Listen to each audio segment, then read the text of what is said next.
कामचोर देवरानी।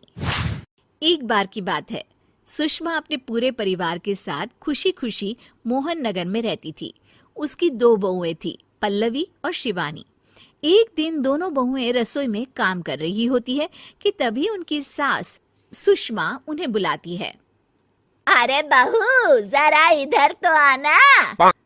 शिवानी, जरा जाकर देखना सासू माँ क्या कह रही हैं। दीदी आप ही देख लो ना जाकर, आपको भी तो सुनाई दे रहा है। अरे मैं आटा गूंद रही हूँ ना, तुम चली जाओ। हाँ तो मैं भी तो सब्जी काट रही हूँ ना दीदी। अरे बहू, जल्दी आओ। ओफो, ये तो जाएगी नहीं। मैं ही जाकर देखती हूँ कि क्या करना है। पल्लवी सुषमा के कमरे में जाती है। जी मम्मी जी, क्या हुआ? शाम को घर पर कुछ मेहमान आने वाले हैं, तो तुम अच्छा सा खाना बना लेना बहू। ठीक है मम्मी जी, आप बता दीजिए क्या क्या बनाना है और कितने लोग आ रहे हैं। सुनील की मौसी जी और उनका पूरा परिवार आ रहा है। कुल मिलाकर 3 लोग और हमें मिलाकर हुए 9 लोग। तो अभी से ही तैयारी करना शुरू कर दो। और हाँ, घर की सफाई भी कर देना, हाँ, अच्छे से। जी मम्मी जी, सब काम हो जाएगा, आप चिंता मत कीजिए। पल्लवी शिवानी को घर में मेहमान आने वाले हैं इसके बारे में बताती है। क्या 9 लोगों का खाना बनाना होगा, घर की सफाई करनी है? बाप रे, सासू माँ ने तो हमें घर की नौकरानी ही समझ कर रखा है। ऐसा नहीं बोलते शिवानी, हम इस घर की बहू हैं और घर के काम करना हमारा फर्ज है। दीदी तो है ही सासू माँ की चमची, जब देखो सासू माँ सासू माँ। मैं तो इतना सारा काम नहीं करने वाली। शिवानी कपड़े लेकर गमला साफ कर रही होती है और चक्कर आने का नाटक करने लगती है। मेरा सर चकरा रहा है। तभी वहां पल्लवी और सासू माँ जाते हैं। अरे बहू, क्या हो गया तुम्हें? मम्मी जी, बहुत तेज सर में दर्द हो रहा है। तुम एक काम करो शिवानी, आराम कर लो। नहीं नहीं दीदी, घर में मेहमान आने वाले हैं, मुझे आपकी मदद करनी चाहिए। अरे कोई बात नहीं शिवानी, तुम आराम कर लो, मैं सब काम कर लूंगी। ठीक है दीदी, अगर आप इतना कह रही हैं तो आराम कर लेती हूँ। शिवानी आराम से अपने कमरे में मैगजीन पढ़ रही होती है। इसे कहते हैं आराम की जिंदगी। इतना सारा काम। चलो, सारा काम खत्म हो गया, शिवानी को देख आती हूँ।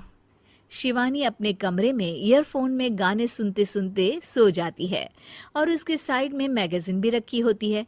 पल्लवी वहां आ जाती है और वो सब देखती है। ओहो, तो मतलब सब काम चोरी का बहाना था। अभी बताती हूँ इसको। घर का सारा काम मुझे करना पड़ा और ये महारानी यहाँ मैगजीन पढ़ रही है, गाने सुन रही है। पल्लवी रसोई से एक प्लेट और चम्मच लेकर आती है और शिवानी को थाली बजाकर उठाने लगती है। शिवानी अचानक से उठती है। उठ गई महारानी, गाने भी सुन लिए, मैगजीन भी पढ़ ली। तुम तो बहुत बड़ी झूठी निकली शिवानी। तुमने सर दर्द का बहाना बनाया ताकि काम करने से बच सको। हाँ, बनाया बहाना, तो क्या करती, इतने सारे काम करती। मुझे कोई शौक नहीं है चापलूसी का। क्या चापलूसी? तुम्हें लगता है कि मैं सारे काम चापलूसी के लिए कर रही हूँ? नहीं तो क्या। तभी वहां सासू माँ आ जाती हैं। अरे बहू, वो लोग बस आने ही वाले हैं, तुम तैयारियां कर लो। जी सासू माँ, तुझे तो मैं बाद में देखती हूँ। सब खाना खाने बैठते हैं और खाना शुरू करते हैं। तभी सुनील की मौसी बोलती है। वाह भाई वाह, खाना तो बहुत ही अच्छा बना है सुषमा जी, एक एक चीज में क्या स्वाद है। ये सुनकर शिवानी मुंह बना लेती है। उसे अपनी जेठानी की इतनी तारीफ रास नहीं आती। आपकी बहुएं तो बहुत ही अच्छा खाना बनाती हैं। हाँ, बनाती तो दोनों ही अच्छा है, पर आज ना ये सारा खाना बड़ी बहू ने बनाया है। छोटी बहू की तबीयत ठीक नहीं थी, सो इसलिए। मानना पड़ेगा सुषमा जी, आपकी बड़ी बहू तो बहुत ही गुणवान है। पल्लवी की तारीफ सुनकर शिवानी को जलन होती है। पल्लवी ये सुनकर खुश हो जाती है और शिवानी की तरफ देखकर उसे चिढ़ाती है। कुछ देर बाद मेहमानों के जाने का वक्त हो जाता है। मौसी जी सबके लिए उपहार लाई होती है। वो सबको शगुन के पैसे देती हैं और अंत में पल्लवी के पास आती है।